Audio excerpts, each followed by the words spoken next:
ये है मोदी का नया इंडिया, जहां अमीरी गरीबी की खाई और बढ़ी।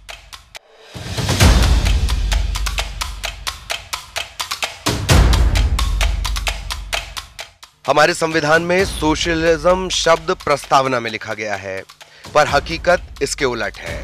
भारत में अमीरी गरीबी के बीच की रेखा लगातार बढ़ती जा रही है। संपत्ति का वितरण असमान हुआ है। देश की टॉप 1% आबादी के पास देश की कुल संपत्ति का 5वां हिस्सा है, जबकि देश की गरीब 50% जनता के पास कुल संपत्ति का 13% हिस्सा है। यह नए भारत की तस्वीर है, जिसकी परिकल्पना वित्त मंत्री के रूप में पूर्व प्रधानमंत्री मनमोहन सिंह ने की थी, जिसे वर्तमान प्रधानमंत्री मोदी पूरी ताकत से आगे बढ़ाने में लगे हैं। एक तरफ असमानता बढ़ रही है, दूसरी तरफ बेरोजगारी भी बढ़ रही है, जो हालात को और भयानक बना रहे हैं। न्यू इंडिया की तस्वीर कैसी बन रही है? कुछ को लुभाती होगी तो कुछ को डराती, मगर आंकड़ों से तस्वीर बन रही है वो बेहद झकझोर देने वाली है। हाल ही में विश्व असमानता रिपोर्ट 2022 के निष्कर्ष प्रकाशित हुए हैं। फ्रांस ने इस रिपोर्ट को प्रकाशित किया है। इसमें कहा गया है कि भारत विश्व के उन देशों में शामिल है जहां असमानता भारी है। गरीब और अमीर के बीच की खाई काफी चौड़ी है। ये और चौड़ी होती जा रही है। जिसके पास पैसा है उसके पास खूब है। देश की 10% आबादी देश के 57% आमदनी अपने पास रखती है। देश की 1% लोगों की जेब में देश की 22% आमदनी जाती है।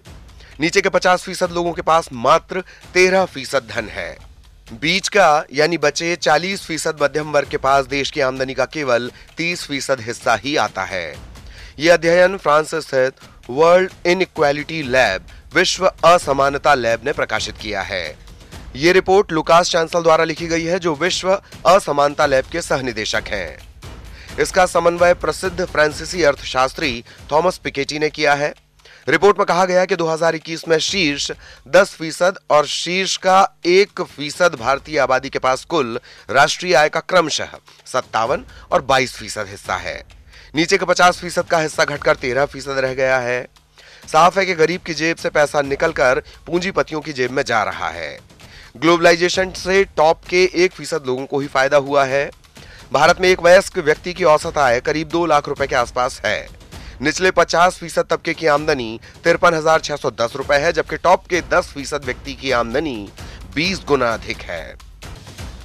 भारत के मध्यम वर्ग की सालाना आय करीब 7,23,000 रुपए है, जो राष्ट्रीय आय का महज 29.5% है। लिंग भेद को भी दिखाया गया है। महिलाओं को पुरुषों के बराबर काम करने के बाद भी वो 18% ही धन कमा पाती हैं। भारत की आधी आबादी दुनिया की मात्र 2% आमदनी ही रखती है। नीति आयोग की रिपोर्ट भी इसमें जोड़ दें तो भारत की 25% आबादी ऐसी है जो कई प्रकार से गरीब है। इसमें बिहार की हालत सबसे ज्यादा खराब है। बिहार की आधी से ज्यादा आबादी गरीबी के दायरे में जी रही है। इसके बाद झारखंड और उत्तर प्रदेश का नंबर आता है। असमानता की बात की जाए तो भारत की हालत बहुत खराब है। निजीकरण इस खाई को और बढ़ा सकता है। यह खाई 2017 के बाद बेहद तेजी से बढ़ी है। अभी भी अगर आपकी समझ में कुछ नहीं आ रहा तो आपको इलाज की जरूरत है। ये वही दौर है जब देश में बेरोजगारी भी लगातार बढ़ती जा रही है, जिससे पता चलता है कि हालात कितने भयानक हैं। NSSO के आंकड़े बताते हैं कि देश में बेरोजगारी की संख्या 2017-18 में 46.8%, 2018-19 में बढ़कर 47.3% और 2019-20 में 50.9% हो गई है। साफ है, युवाओं की आधी आबादी बेरोजगार है। वेब अखबार की रिपोर्ट।